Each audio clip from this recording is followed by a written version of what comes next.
Selamat datang di video Agus Pajak, yang membahas ketentuan umum dan tata cara perpajakan. Video ke-28, kita bahas alasan wajib pajak diperiksa Direktorat Jenderal Pajak. Ini bagian dari beberapa seri pemeriksaan pajak. Di video ke-28 KUP, ada yang disebut kriteria pemeriksaan, yang terbagi dua, yaitu: pertama, pemeriksaan rutin. Kedua, pemeriksaan khusus. Pemeriksaan rutin merupakan pemeriksaan yang dilakukan sehubungan dengan pemenuhan hak dan/atau pelaksanaan kewajiban perpajakan wajib pajak. Pemeriksaan rutin merupakan pemeriksaan yang dilakukan terhadap wajib pajak yang a. diwajibkan oleh Undang-Undang KUP, atau b. dapat dilakukan oleh Dirjen Pajak, berdasarkan skala prioritas, sehubungan dengan pengujian pemenuhan hak, dan/atau pelaksanaan kewajiban perpajakan wajib pajak. Alasan pemeriksaan rutin menurut Surat Edaran Dirjen Pajak Nomor S. E15 PJ 2018 yaitu: 1. Wajib pajak menyampaikan SPT tahunan PPh yang menyatakan lebih bayar restitusi. SPT tahunan PPh lebih bayar restitusi, sebagaimana dimaksud dalam Pasal 17B, Undang-Undang KUP. 2. Wajib pajak menyampaikan SPT masa PPN yang menyatakan lebih bayar restitusi. SPT masa PPN lebih bayar restitusi, sebagaimana dimaksud dalam Pasal 17B Undang-Undang KUP. 3. Wajib pajak menyampaikan SPT masa PPN lebih bayar kompensasi. 4. Wajib pajak yang telah diberikan pengembalian pendahuluan kelebihan pembayaran pajak sebagaimana dimaksud dalam Pasal 17C dan Pasal 17D Undang-Undang KUP atau Pasal 9 Ayat 4C Undang-Undang PPN. 5. Wajib pajak menyampaikan SPT tahunan PPh yang menyatakan rugi. 6. Wajib pajak melakukan penggabungan, peleburan, pemekaran, likuidasi atau pembubaran usaha, atau wajib pajak orang pribadi akan meninggalkan Indonesia untuk selama-lamanya. 7. Wajib pajak melakukan perubahan tahun buku, perubahan metode pembukuan, dan/atau penilaian kembali aktiva tetap. 8. Wajib pajak tidak menyampaikan SPOP PBB. Itulah 8 kondisi yang sangat memungkinkan kantor pajak melakukan pemeriksaan kepada wajib pajak. Kondisi ini seperti mandat dari ketentuan bahwa kantor pajak harus melakukan pemeriksaan. Sedangkan pemeriksaan khusus, pada dasarnya dibagi dua, yaitu: pertama, pemeriksaan khusus berdasarkan keterangan lain berupa data konkret. Kedua, pemeriksaan khusus berdasarkan analisis risiko. Data konkret adalah data yang dimiliki oleh Direktorat Jenderal Pajak yang berupa: 1. Hasil konfirmasi faktur pajak. 2. Bukti pemotongan atau pemungutan pajak penghasilan. 3.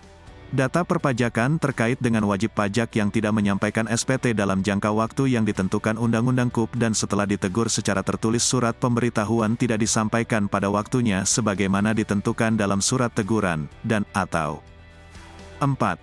Bukti transaksi atau data perpajakan yang dapat digunakan untuk menghitung kewajiban perpajakan wajib pajak. Sebelum pemeriksaan, biasanya petugas AR akan mengirimkan SP2DK atas data-data tersebut. Jika tidak direspon, maka AR kemudian mengusulkan pemeriksaan data konkret. Pemeriksaan data konkret boleh disebut pemeriksaan formalitas untuk menagih pajak.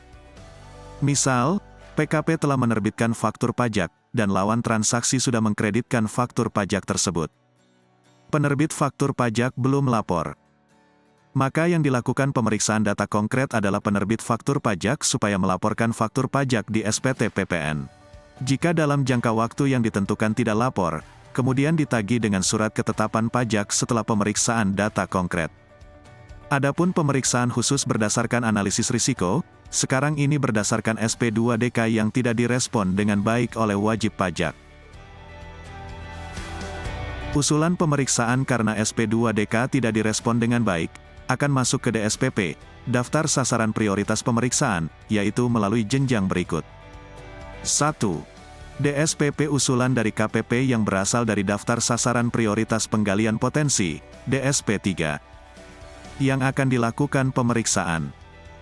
2. DSPP usulan dari Kanwil DJP yang berasal dari hasil analisis risiko mandiri atau analisis informasi, data, laporan, dan pengaduan, IDLP, pada Kanwil DJP.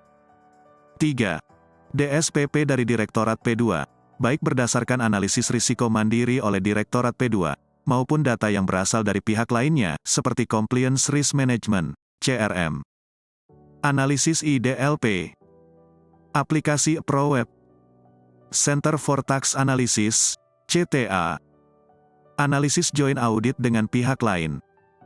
Analisis atas wajib pajak minyak dan gas bumi yang akan dilakukan pemeriksaan bersama. Dan lain-lain.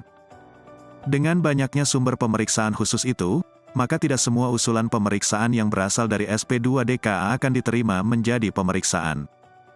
Banyak pertimbangan yang dilakukan oleh Direktur Pemeriksaan untuk menentukan usulan mana yang diturunkan menjadi instruksi pemeriksaan.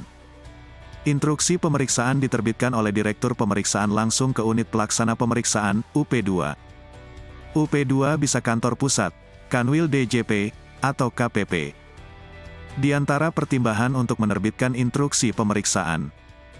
Pertama, sektor usaha yang memiliki kontribusi yang signifikan terhadap perekonomian dan penerimaan pajak. Kedua, tingkat kepatuhan masih rendah. Ketiga, tingkat kemampuan bayar wajib pajak, ability to pay, yang tinggi. Keempat, sektor usaha atau wajib pajak tertentu yang menjadi perhatian publik. Terima kasih sudah menonton video Agus Pajak. Agus Pajak adalah tempat belajar perpajakan, bahkan bagi pemula sekalipun dapat belajar perpajakan dengan mudah. Semoga Anda dapat memahami dengan mudah. Selain belajar melalui video, laman aguspajak.com juga menyediakan tulisan tentang perpajakan. Tulisan di laman aguspajak.com sudah banyak dikutip orang untuk beragam keperluan, seperti tugas dari dosen dan skripsi. Nantikan video selanjutnya. Sampai jumpa di video selanjutnya.